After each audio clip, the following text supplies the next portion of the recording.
It is fascinating. But first, Sam, you have clients in Bryan Prison alongside Ghislaine Maxwell. Now, I know that all the prisoners have been told they cannot talk about her, but I know you've talked to some of their relatives. What are you hearing from people in the same jail as Ghislaine Maxwell about how things have changed since she's come in as basically a trophy prisoner? I've helped many high-profile people. I served time in Miami with Peter Madoff, Bernie's brother. And the sentiment that I'm getting from... that's a whole new episode on its own. I am dying to talk to you about that. But let's stay focused on Maxwell, and then promise me you will come back and let's talk about the Madoffs. Absolutely. So there's two general sentiments amongst the inmates that are there. In many instances, when you have a high-profile individual that enters the facility, there's a lot of fascination. I've had, two people that are currently in the president's inner circle that serve time, and there's a lot of fascination. Steve Bannon and Peter Navarro, correct? Correct. And when they go into a prison, or anybody of that type of stature or fame, inmates tend to be very curious. They want to almost live vicariously through them.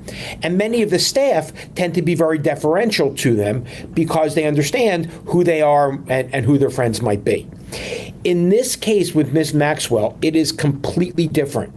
They were warned, the inmates and the staff were warned prior to her coming in that under no circumstances are they to disclose anything that happens with her or to her or surrounding her during her time at Bryan.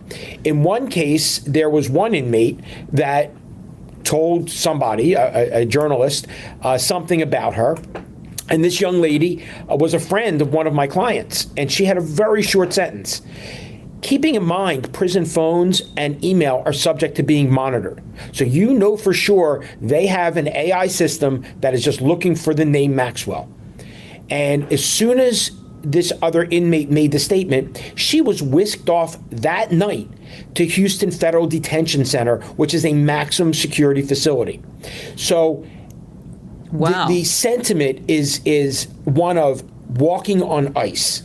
They're afraid, as the staff is afraid, to do anything wrong because they know that in order for her to have gotten there, the strings at the highest possible level had to have been pulled.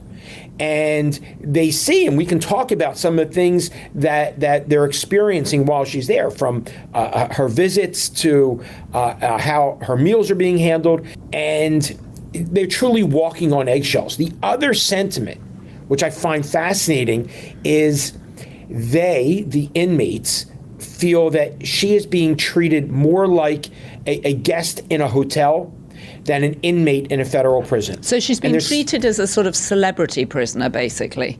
She's getting special treatment. Everybody else is feeling nervous. One person who let something slip has already been moved to a harsher jail. So this is not someone you want to mess with.